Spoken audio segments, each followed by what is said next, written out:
అందమైన జీవితానికి స్వాగతం. నమస్తే డాక్టర్ గారు. నమస్తే జయ గారు. నమస్తే అమ్మా. వైఫ్ అండ్ హస్బెండ్కి ఇష్యూ, అది వాళ్ళకి సంబంధించిన పర్సనల్ది కాదు. కాదా అంటే అవుననే చెప్పాలేమో. చాలా కొత్తగా అనిపించిందండి. అంటే సహజంగా జరిగేవే దీన్ని మన వేదికకి దాకా తీసుకొచ్చారు అంటే నిజంగా దానికి మనం హ్యాట్స్ ఆఫ్ చెప్పాలండి. Right right. అయితే నేను కాల్ చేస్తానండి, మీకు సస్పెన్స్ ఎందుకు. సో డైరెక్ట్గా ప్రదీప్తోనే మాట్లాడదాం.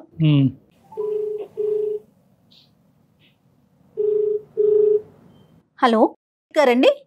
అవునండి. నేను అందమైన జీవితం ప్రోగ్రామ్ నుంచి కాల్ చేస్తున్నానండి, జయాని. నమస్తే మేడం. నమస్తే గారు. చూశానండి, డాక్టర్ గారితో కూడా నేను బ్రీఫ్గా చెప్పాను.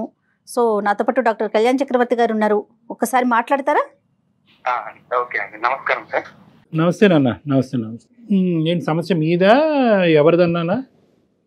అంటే ఏం లేదు సార్, చిన్న ఇంట్లో ఫ్యామిలీ ఇష్యూస్ ప్రాబ్లమ్. అంటే ఎలా అయిపోయిందంటే, నేను ఒక రిజిస్టర్ ఆఫీస్ లో జాబ్ చేస్తుంటాను సార్. ఎంత వయసు నాన్న ప్రదీప్? నీది ఎంత వయసు? సార్ నా age 35 sir. 35 years. Okay okay. Register office లో జాబ్ చేస్తున్నారు ఎక్కడ? హైదరాబాద్ లోనేనా? అవును సార్. సరే చెప్పండి. నేను చేస్తున్న ప్లేస్ లో అంటే బేసిక్ నా శాలరీ వచ్చేసి 40,000 సార్. ఓకే. నేను చేస్తున్న ప్లేస్ లో ఎన్నో income sources, side income sources ఎన్నో ఉంటాయి. నా గవర్నమెంట్ జాబే నాకు శాపం అయిపోయింది సార్. నా జాబే ఎందుకు అంటే, నా వైఫ్ తోటి నాకు విపరీతమైన టార్చర్ ఉంది సార్. అంటే నేను అది పీక్ లెవెల్ లో భరించలేకపోతున్నాను సార్. హలో, ఎట్లా అండి? అంటే ఏంటిది? అంటే తనకి నాకు వచ్చే శాలరీ కంటే తనకుండే కోరికలు, తనకుండే ఆశలు అవి ఎక్కువైపోయినాయి అన్నమాట. నేను ఎంతవరకు సంపాదిస్తాను, నేను ఎంతవరకు హ్యాపీగా చూసుకుంటాను అనే దానికంటే తనకుండే ఆశలు, తనకుండే కోరికలు ఎక్కువైపోయినాయి. మళ్ళీ నాకు ఒక సలహా ఏమి ఇస్తుందంటే, నీకు సైడ్ ఇన్కమ్ వచ్చే సోర్సెస్ ఉన్నాయి కదా, నువ్వు దాన్ని తీసుకోవచ్చు కదా అని చెప్పేసి నాకు మళ్ళీ నాకే రిటర్న్ క్లాస్. అంటే సింపుల్ గా చెప్పాలంటే ప్రదీప్, మీ జాబ్ నచ్చింది కానీ మీ శాలరీ నచ్చట్లే. ఆవిడకి నచ్చట్లేదు. అవును అవును సార్. అవునవును. నచ్చట్లేదా, చాలట్లేదా సార్? మేమున్న పరిధిలో నాకు అది సరిపోతుంది సార్. నేను అప్పటికి చెప్తున్నాను, నేను నీకు లగ్జరీ లైఫ్ ఇవ్వలేకపోవచ్చేమో, బట్ నేను హ్యాపీ లైఫ్ అయితే నీకు ఇస్తాను. ఇంటికి వెళ్తే సరిగ్గా ఉండదు. తన మైండ్ సెట్ ఎంతసేపు మైండ్ లో వాళ్ళు ఎలా ఉన్నారు, వీళ్ళు ఎలా ఉన్నారు, వీళ్ళు ఇంత పెద్ద ఇల్లు ఉంది, ఇంత ఆస్తి ఉంది, ఇవి ఆలోచిస్తుందే తప్ప మా ఆయన నన్ను మంచిగా చూసుకుంటున్నాడు, మా ఆయన నాతో హ్యాపీగా ఉంటున్నాడు, సండే అట్లా బయటకు వెళ్తాము, ఇవి ఏముండవు అనమాట మైండ్ లో. నాకు ఎక్కువ ఒక రిక్వెస్ట్ ఏంటంటే, తన కొంచెం కౌన్సిలింగ్ ఇస్తే. ఒక నిమిషం ప్రదీప్, ప్రదీప్ కౌన్సిలింగ్ ఇద్దాంలే గానీ, కౌన్సిలింగ్ అనే మాటకు ముందు ఈ అమ్మాయి ఏంటి కొద్దిగా మీకంటే కొద్దిగా ఉన్నతమైనటువంటి కుటుంబం నుంచి వచ్చిందా? కొద్దిగా అన్ని సంతోషాలు సుఖాల మధ్యన పెరిగొచ్చిందా? లేదు సార్, అంటే నార్మలే. వాళ్ళ నాన్న కూడా నార్మలే, మధ్యతరగతి కుటుంబం. నేను సార్ అంత ఉన్నత ఏం కాదు, మాది అరేంజ్ మ్యారేజే. రెండు ఈక్వలే కానీ ఖచ్చితంగా ఇక్కడ మేజర్ అట్రాక్షన్ అయితే మాత్రం మీ ఉద్యోగమే అమ్మాయికి. నా ఉద్యోగం ఓకే, నా ఇన్కమ్ తనకి బాగా ఇబ్బంది. అదే అంటే రావటానికి ఏంటంటే ఉద్యోగం చూసి ఏమనుకుందంటే, అబ్బాయి వీడు బాగా కుమ్మేస్తాడు తర్వాత అని అనుకుంది. కానీ మీరు ఆ కుమ్ముడు అనే విషయంలో కొద్దిగా వెనక్కి తగ్గారు, అది ఆవిడకి నచ్చట్లేదు, అంతే కదా? అవును సార్. పిల్లలు ఉన్నారా? 2 పిల్లలు మేడం. ఏం చదువుతున్నారండి? చిన్న పిల్లలు మేడం. ఒక అబ్బాయి ఫస్ట్ క్లాస్ చదువుతున్నాడు, ఇంకొక అబ్బాయి జస్ట్ యూకేజీ అలా. ఓకే. తను హౌస్ వైఫే, హోమ్ మేకరే? తన హౌస్ వైఫ్. ఎక్కడ కూడా ఏ లోటు లేదు కదా ప్రదీప్? అంటే ఈఎంఐలు కట్టుడు కానీ ఇలాంటి వాటిలో ఏమీ లోటు ఏం లేదు. నాకు అడిషనల్ గా ఎటువంటి నేను ఖర్చులు కూడా పెట్టాను సార్. నేను ఒక పొదుపుగా సేవింగ్స్ అని అవన్నీ ఒక ప్లానింగ్ ఉన్నాను సార్. నేను నా లైఫ్ లో నేను ఒక ప్లానింగ్ ప్రకారమే నేను అన్ని స్టెప్ బై స్టెప్ వేసుకుంటూ వెళ్తున్నా. తన ఏంటంటే, ఇప్పుడు నాకు ఇన్కమ్ సోర్సెస్ ఉంటాయి సార్. అవతల వాళ్ళు చాలా దీన పరిస్థితిలో ఉంటారు. వాళ్ళని తీసుకొని నేనేం బాగుపడతా అన్న మైండ్ సెట్ ఉంటుంది నాకు. సంతోషం. ఓకే. అంటే సంతోషంగా ఇచ్చేవాళ్ళు ప్రదీప్ సార్. నాకు సంతోషంగా ఇచ్చే వాళ్ళది కూడా నాకు వద్దు సార్. నేను అనుకున్నాను, నేను ఒక మారల్ వాల్యూస్ తో నేను అనుకున్నా, నేను ఉండాలి, నేను ఇలా ఉండాలి. నాకు వచ్చిన దాంట్లో హ్యాపీగా ఉన్నాను సార్. నేను ఇప్పుడు నాకు 40,000 శాలరీ సరిపోతుందని చెప్పేసి ఉద్దేశంతో నాకు వాళ్ళకి అంతే ఇస్తున్నారు, పే చేస్తున్నారు. సో నేను అందులో హ్యాపీగా ఉన్నాను నేను. అంటే మీ ఆఫీస్ వాళ్ళు అందరూ కూడా ఇదే తత్వంతో ఉంటారా? ఆబ్వియస్లీ నా కొలీగ్స్ నన్ను ఇన్స్పైర్ గా తీసుకుంటారు సార్ ఆఫీస్ లో. ఓ నేను వాళ్ళు నన్ను ఒక పద్ధతి గల మనిషిలాగా, ఒక ఏదైనా వర్క్ అవ్వాలంటే నా దగ్గరికి పంపించాలన్నంత నేను ప్రతి ఒక్కరికి నేను ఒక ఇన్స్పైర్ సార్. నేను ఒకసారి వాళ్ళ చేత మాట్లాడిపించవలసింది కదా మీ భార్య గారిని. సార్ అన్ని అయిపోయాయి సార్, అన్ని అయిపోయాయి, అందరితో మాట్లాడిచ్చాను. మరి మనం ఒకసారి డాక్టర్ గారితో మాట్లాడిద్దామా ప్రదీప్? అంటే అవకాశం ఉందా లేదా? అవకాశం ఉందా అసలు? ఉంది తను మాట్లాడతారా? అంటే ఇప్పుడు కాల్ కలుపుతాను మేడం, ఒకసారి కలపండి. అదే ముందుగా విషయం చెప్పండి అండి ప్రదీప్ మేడం. మళ్ళీ ఇది సమస్య కాకుండా చూసుకోండి, డాక్టర్ గారితో మాట్లాడటం అనేది మీకు సమస్య కాకూడదు. అయ్యో నాకున్న ఈ సమస్య ముందు ఇప్పుడు మీరే ఏదైనా సాల్వ్ చేయాలి. అలా కదా, ఆవిడ షాక్ అవ్వకూడదు కదా నాన్న. నువ్వు ఇప్పుడు సడన్ గా కాల్ కలిపి డాక్టర్ గారితో మాట్లాడిపిస్తానంటే కనుక ఇంతకు ముందు మాకు ఒక ఎక్స్పీరియన్స్ ఉంది. అదే కదా, ఇంటికి రా చెప్తానన్నారు ఆవిడ. ఆ పరిస్థితి మీది కాకూడదు, ఉన్న పరిస్థితి కంటే దిగజారకూడదు అని అడుగుతున్నాం. ఒకసారి మీరు ఆవిడతో మాట్లాడేసి విషయం చెప్పి అప్పుడు కాన్ఫరెన్స్ లోకి తీసుకోండి. ఓకే ప్రదీప్, మేము హోల్డ్ లో ఉంటాము, మాట్లాడండి. మేము హోల్డ్ లో ఉంటాం, మీరు ఫస్ట్ మాట్లాడండి, అమ్మాయితో వివరం చెప్పండి. విచిత్రమైన ఇష్యూ కదా కళ్యాణ్ జీ. అంటే అతను లంచం తీసుకునే ఉద్దేశం లేదు, లంచం తీసుకోవటం తప్పు నేరం, అందరూ తీసుకున్నా కూడా నాకు అది లేదు, కెమెరా ముందైనా వెనకట్లని అతను అంటున్నాడు. కానీ అమ్మాయి తీసుకుంటే తప్పేంటి, నీ ఉద్యోగం అది డిమాండ్ చేస్తూ ఉంటే చేయటం సుఖపడదాం అని అంటుంది అమ్మాయి.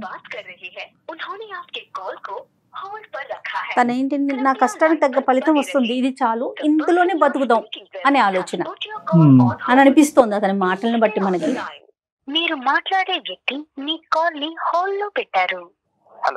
హలో ప్రదీప్ సార్, మా మిస్సెస్ ఒకసారి లైన్ లో ఉన్నారు. లక్ష్మి. హలో, పేరుకు తగినట్టే. లక్ష్మి గారు నమస్తే అండి. నమస్తే, ఎవరు మాట్లాడేది? అందమైన జీవితం ప్రోగ్రామ్ నుంచి అండి. నేను జయాని అండ్ డాక్టర్ కళ్యాణ్ చక్రవర్తి గారు కూడా నాతో పాటు ఉన్నారండి, స్టూడియోలో ఉన్నాము. ఇప్పుడే ప్రదీప్ గారు ఒక చిన్న సమస్యని మా ముందుకు తీసుకొచ్చారు. సమస్య కాదు కానీ ఒక చిన్న పరిణామాన్ని, దాని గురించి ఒకసారి మీతో మాట్లాడదామని చెప్పి కాన్ఫరెన్స్ లోకి తీసుకున్నారు. అలాగా, మీరు డాక్టర్ దగ్గరికి ఎందుకు వెళ్ళారు? ఇప్పుడు వెళ్ళాల్సిన అవసరం ఏముంది? లక్ష్మి అమ్మా, నేను వెళ్ళలేదు. నేను సమస్య మన ఇంట్లో చర్చించుకున్నాం, మనం పడుతున్నాం. ఈ ఇష్యూ తీసుకెళ్లి బయట ఎక్కడో పెట్టాల్సిన అవసరం ఏముంది అసలు నీకు? నేను తీసుకెళ్ళి వెళ్ళలేదు. నేను ఇంకా నీకు ఎట్లా చెప్తే అర్థమవుతుందో నాకు అర్థం కావట్లేదు. నేను ఏం చెప్తే నీకు అర్థమవుతుంది? నేను మన అమ్మ వాళ్ళతో చెప్పించిన, మీ అమ్మ నాన్నతో చెప్పించా, నా ఇంటి పక్కన వాళ్ళతో చెప్పించా. అంటే కొంతమంది ఎవరు చెప్పినా ఎన్ని చెప్పినా నువ్వు మారితేనే కానీ మన లైఫ్ అంటూ మారదు. ఫస్ట్ నువ్వు మారాలి. నువ్వు మారితేనే మన లైఫ్. లక్ష్మి గారు ఒక్క నిమిషం అండి, ఒక్క నిమిషం. లక్ష్మి గారు, ఇది ఒక్క నిమిషం అమ్మా. మీరు ఇది అవమానకరంగా భావించద్దు, ఎందుకంటే ఇది కేవలం మీ సమస్య, అతని సమస్య కాదు. ఇది మీ కుటుంబ సమస్య, మీ పిల్లలకు సంబంధించిన సమస్య. అన్ని ప్రయత్నాలు జరిగిన తర్వాత కూడా పరిష్కారం లేక ఇంట్లో మనశ్శాంతి పోయినప్పుడే అతను ఏంటంటే అట్లీస్ట్ మా దగ్గర నుంచి ఏమైనా హెల్ప్ వస్తుందేమో అనే ఉద్దేశంతో, ఒక మంచి ఉద్దేశంతో మాకు ఫోన్ చేశాడు. బహుశా మిమ్మల్ని పూర్తిగా ప్రిపేర్ చేయలేనట్టుంది అతను. అయినా కానీ మీరు వచ్చిన చోటకి ఇప్పుడు మేము మాట్లాడేటటువంటిది ఇదంతా కూడానమ్మా ఒక మంచి ఉద్దేశంతోనే. అన్ని వివరాలు గోప్యంగా ఉంటాయి, మీ పేరు తప్ప మీరు ఎవరు ఏంటి ఎక్కడుంటారు అనే అంశం కూడా ఇక్కడ పరిగణలోకి రాదు. మీకు నచ్చినటువంటిది, మీకు నొప్పి కలిగించేటటువంటి అంశం మేము ఎప్పుడూ మాట్లాడాం. ఒక సలహా సూచన మాత్రమే ఇస్తాం, కానీ ఖచ్చితంగా ఇలా ఫాలో చేయాలని ఎవరి మీద ఒత్తిడి చేయం. భార్యాభర్తలని దూరం చేసేటటువంటి ఉద్దేశం అస్సలు మాకు లేదు. మీరు ఇంకా రానున్న రోజుల్లో స్మూత్గా ప్రయాణం చేయడానికి ఎటువంటి అంశాల మీద మీరు ఫోకస్ చేస్తే బాగుంటుంది అన్నది మాట్లాడుకుందాం, అంతేనమ్మా. ఓకే సార్, చెప్పాడు నాకు అసలు తెలీదు, బట్ నా లైఫ్ అంతే విసిగిపోయిన్నాను సార్ నేను. అయ్యో అదేంటమ్మా? నా లైఫ్ అంతా విసిగి, ఆయన ఏం చెప్పారో మీకు నాకు తెలియదు కానీ మేడం, నా లైఫ్ మొత్తం నేను విసిగిపోయి ఉన్నాను మేడం. ఏంటి లక్ష్మి సమస్య ఏంటి? కాదు లక్ష్మి, మీ సమస్య ఏంటమ్మా? అంటే ఏం లేదు మేడం, పైకి చూడడానికి మా లైఫ్ చాలా అందంగానే ఉంటుంది. ఆయన ఒక గవర్నమెంట్ ఎంప్లాయ్, జాబ్ ఉంది, పేరుకి జాబ్ ఉంది, నెలకి 40,000 వస్తుంది. ఓకే, ఆ జీతం దేనికి సరిపోతుంది అనేది మాకు అసలు ఏం అర్థం కావట్లేదు మేడం. ఇప్పుడున్న రోజుల్లో, ఇప్పుడున్న క్యాల్కులేషన్స్ బట్టి ఆ డబ్బు అసలు దేనికి చెయ్యాలి? ఇంట్లో ఉన్న ఎక్స్పెన్సెస్ ఏంటి? ఆయనకి ఎక్స్ట్రా మనీ తీసుకునే ఛాన్స్ ఉండి కూడా లేదు నేను ఒక్క రూపాయి కూడా తీసుకోను, నాకు ఇచ్చిన జీతంలోనే మనం బతుకుతాం, దీని మీదే మన లైఫ్ లాంగ్ వెళ్దాం, నేను వేరే ఒక్క రూపాయి నేను ఆశించను, నాకు వద్దు ఎక్స్ట్రా మనీ చెప్తూ ఉంటే. అంటే ఎక్కువ ఓవర్ టైం వర్క్ చేసి ఎక్స్ట్రా మనీ వస్తుందండి ఎట్లమ్మా? అలాగేం లేదు సార్ మేడం, ఆయన ఎంత వర్క్ చేసినా సేమ్ వచ్చేది మాత్రం అదే ఫిగర్ మేడం, అంతే వస్తుంది. కాదు నాన్న, ఎక్స్ట్రా మనీ అంటే ఏంటి? అంటే ఉద్దేశంలో ఏంటి ఎక్స్ట్రా మనీ అంటే ఇప్పుడు ఆయన ఒక government employee sir, government employee అయితే ఇప్పుడు వాళ్ళు ఏమన్నా లైక్ రిజిస్ట్రేషన్ ఆఫీస్ లో జరిగే వాటికి వాళ్ళు వర్క్ కంప్లీట్ అయిన తర్వాత వాళ్ళ సంతోషంతో వాళ్ళు ఇస్తారు మనీ. ఏ భాష అయినా లంచం అంతేగా? అంతే అంతే సార్, అంతే సార్. అది ఇచ్చిన దాన్ని కూడా అంటే ఇప్పుడు మీరు వెళ్ళి బలవంతంగా లాక్కోమని నేను చెప్పట్లేదు సార్, నాడు సంతోషంగా ఇచ్చాడు, ఏడుస్తూ ఇచ్చాడు, మనకేం తెలుసులేండి కదమ్మా. మాత్రం నేను అనను. వాళ్ళ సంతోషంతో వాళ్ళ పని అయిన తర్వాత వాళ్ళ చేతికి ఇస్తున్నది కూడా నాకు వద్దు అని చెప్తుంటే అది ఎలా ఉంటుంది సార్? అలాంటివి కూడా తీసుకోకుండా ఇప్పుడు లైఫ్ ఎలా లీడ్ చేద్దామని ఇప్పుడున్న రోజుల్లో. కాదమ్మా, ఎక్కడన్నా మీరు అది రాసి ఉండటం చూసారా? సంతోషంగా ఇస్తే కనుక లంచం కాదు, ఏడుస్తూ ఇస్తే కనుక లంచం అనేది ఎక్కడన్నా చూసారా మీరు? కాదుగా.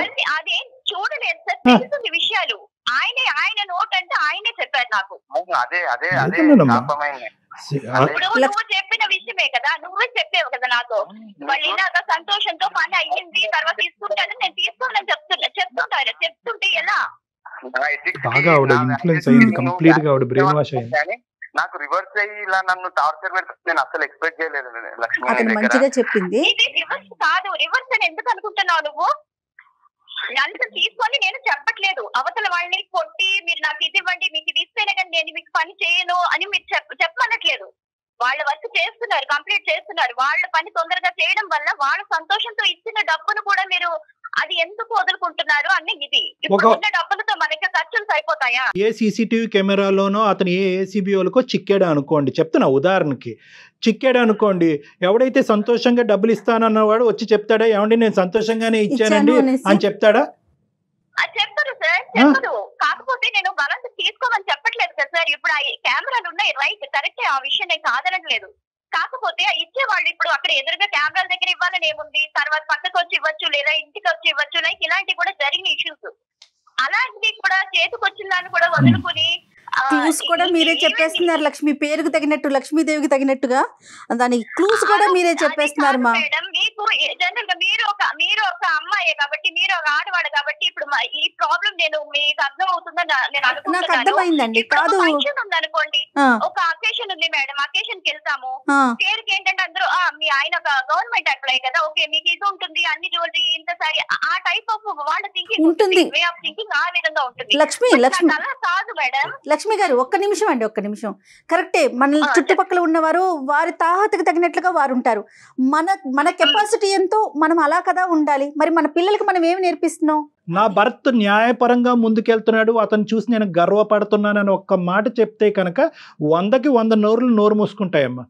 అంటే నువ్వు చెప్పేటట్టు చెప్పింది రైటే. నా విషయం ఏంటి చెప్పండి, ఒక ఫ్యామిలీ ఫంక్షన్స్ కి వెళ్ళినా లేదంటే ఒక ఏమైనా పార్టీస్ కి దేనికి వెళ్దామన్నా, ఈవెన్ కనీసం ఒక పార్టీకి కానీ మ్యారేజెస్ కానీ అటెండ్ అయితే కనీసం ఒక మంచి డ్రెస్ అనేది ఉంటుంది సార్. మాకు వచ్చిన దాంట్లో ఏ ఎక్స్ట్రా లంచ్ అనేది ఎక్స్ట్రా రూపీస్ తీసుకోకుండా మేము బాగానే హ్యాపీగానే ఉండగలం. పిల్లల పరిస్థితి ఏంటి సార్? రేపు పాపకి ఇప్పుడు స్కూల్ అడ్మిట్ చేయాలంటే 1 lakh రూపీస్ సార్. చిన్న పాపకి స్కూల్లో అడ్మిట్ చేయాలంటే 1,00,000 రూపాయలు. ఇప్పుడు రేపు ఏమన్నా డాక్టర్ సీట్ ఇలాంటిది ఏమన్నా వస్తే ఏం చేయాలి సార్? అమ్మ, నీ భర్త ఒకప్పుడు నీ భర్త ఒక డొనేషన్ అనే పేరుతో వాళ్ళు లంచాలు తీసుకుంటున్నారు. బట్ మేము దాని డొనేషన్ అంతా దీనికి ఎందుకు లంచం అని పేరు పెడుతున్నారు? ఎవరో గడ్డి తిన్నారని చెప్పి మీ అందరూ గడ్డి తినక్కర్లేదు. Point number 1. పాయింట్ నెంబర్ 2, ఒకప్పుడు నీ భర్త ఒక సాఫ్ట్వేర్ ఉద్యోగస్తుడు అయ్యాడు అనుకో, చెప్తున్నాను, ఒక ఫిక్స్డ్ టైమింగ్ బట్టి ఫిక్స్డ్ శాలరీ బట్టి ఉండుంటే కనుక ఏం చేద్దాం అమ్మా, వదిలి వెళ్ళిపోయి ఉండేదానివా? ఇంతే వచ్చిందని సరిపెట్టుకుని ఉండేదానివా? నెంబర్ 1. నెంబర్ 2 ఏంటంటే కనుక గవర్నమెంట్ ఉద్యోగం ఉంది కాబట్టి లంచాలు తీసుకోవటం ఒక కెపాసిటీ ఉంటుంది కాబట్టి శాలరీ కంటే 10 రెట్లు డబ్బులు వస్తాయి కాబట్టి చేసుకున్నావా నువ్వు ఇతన్ని?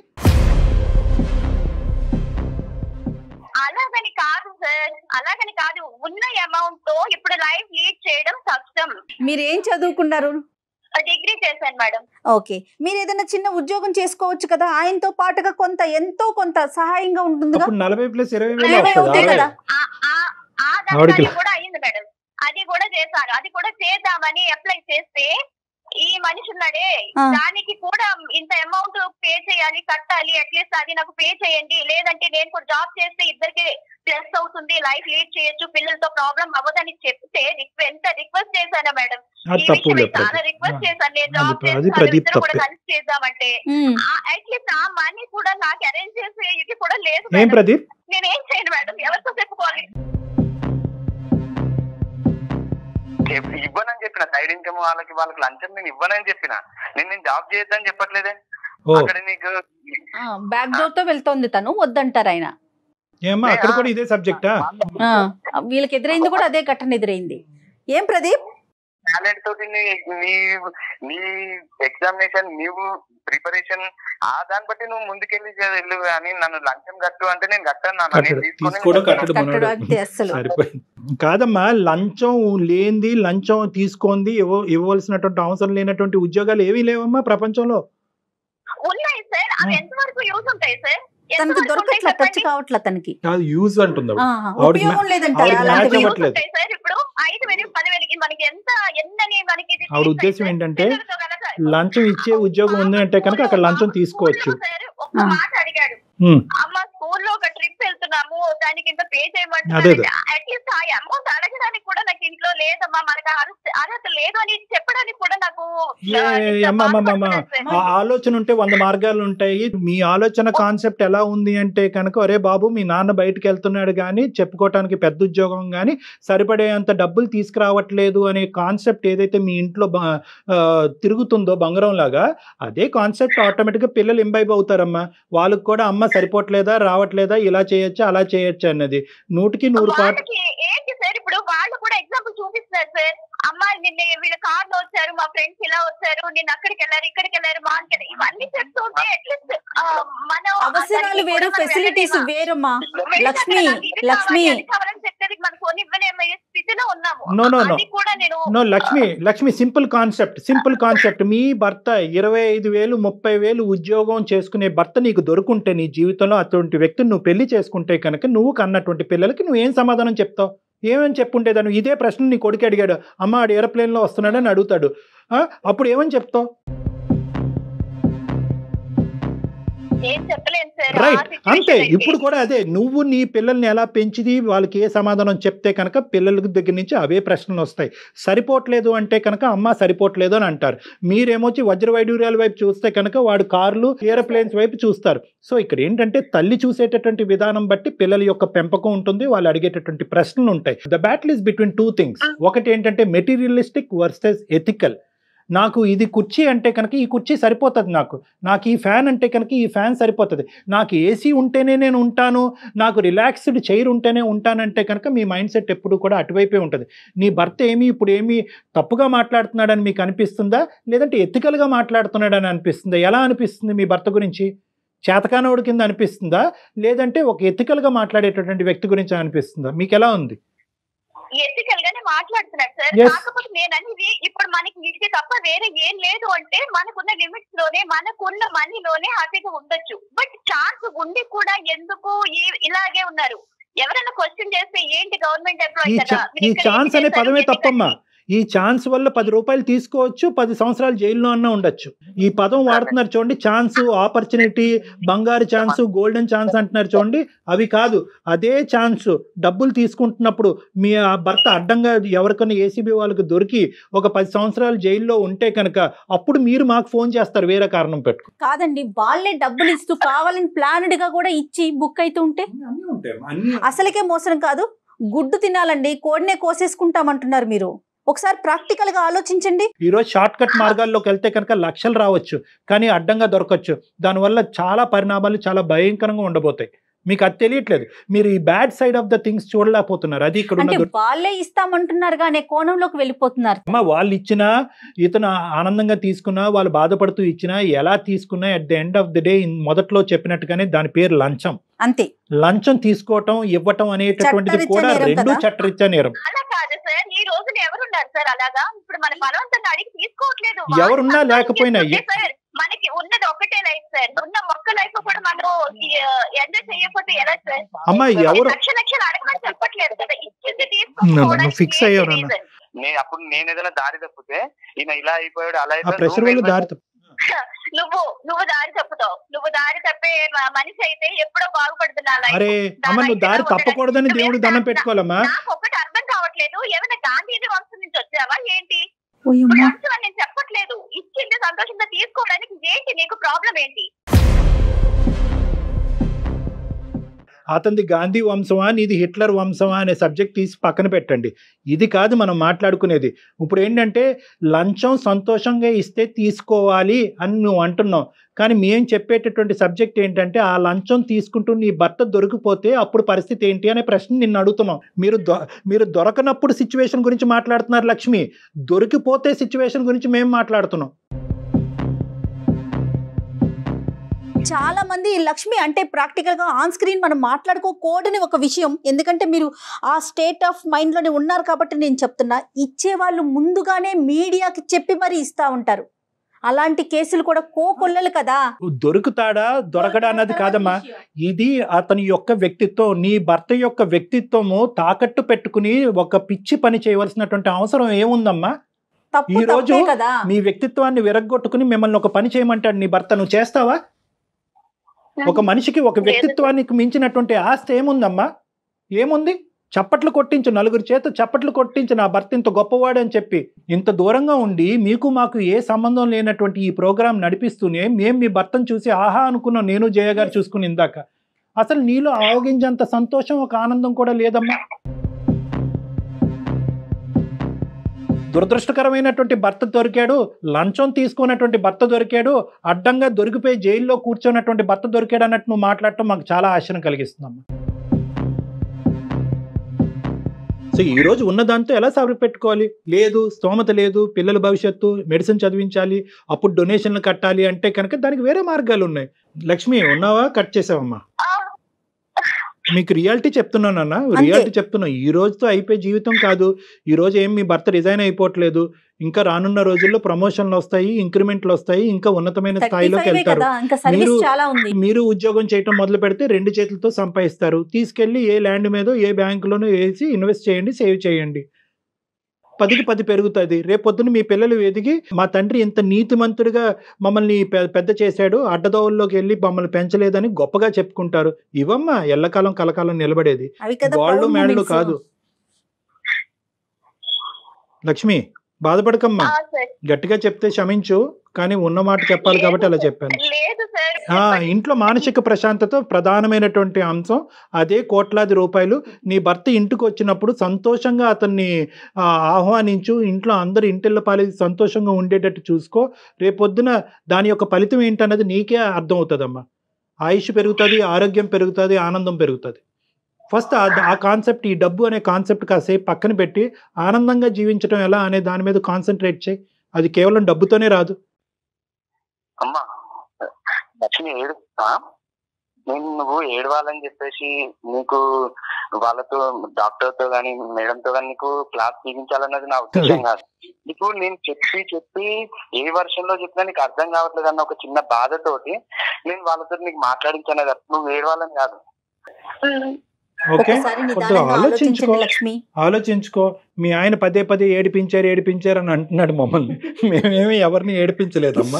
ఉన్న మాట చెప్తే నీకు చేదుగా అనిపిస్తుంది కాబట్టి మాట్లాడుతున్నామమ్మా. లక్ష్మి 4 మెతుకులు నోట్లోకి వెళ్ళటానికి ఎన్నో బాధలు పడుతున్నారు లక్ష్మి. నిజం చెప్పాలంటే మనమంతా చాలా సంతోషంగా ఉన్నాం. లక్ష్మి అమ్మా ఒక్కటి ఫైనల్ గా ఏమనుకుంటున్నావు చెప్పమ్మా. అదే సార్, ఇప్పుడు మనకి ప్రపంచం అంతా ఇలా బాగుంది చూడాలి, రామరాజ్యం అని చెప్పేసి ఆ లెవెల్లో ఆ టైప్ లో చెప్తున్నారు సార్ మీరు చెప్పే నీతులన్నీ.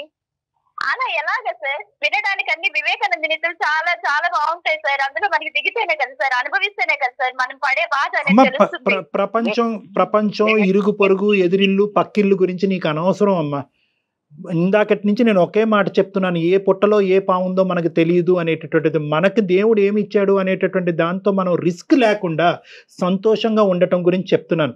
లోకమంతా పచ్చగా ఉందా, లోకమంతా రామరాజ్యం అనేటటువంటి మాట నేను అనట్లేదు. లోకం ఎలా ఉంది ఎలా ఉండదు అనేటటువంటి మాట తీసి పక్కన పెడితే మనకి ఏ సంపాదన లేకుండా అయితే మనం లేవుగా. కేవలం లంచాల మీదే బతకవలసినటువంటి అవసరం లేదు కదా. మనం కరెక్ట్గా ఉండి మన ఎత్తుకలుగా ఉంటూ ఇంట్లో సంతోషం సుఖంతో పాటు ఉండుతూ భర్తకు నచ్చేటటువంటి విధంగా నడుచుకునేటటువంటి పద్ధతిని మనం అనుసరిస్తే కనుక ఆ సుఖమే రామరాజ్యం, ఆ సుఖమే పచ్చదనం. అలా అనుకుని ముందుకెళ్ళమంటున్నానమ్మా. లోకం బట్టి మనం ఎందుకు ప్రయాణం చేయాలి లక్ష్మి? ఎస్, నేను చెప్పినటువంటి మాటలన్నీ కూడా ఒక్కసారి క్షుణ్ణంగా ఆలోచించండి.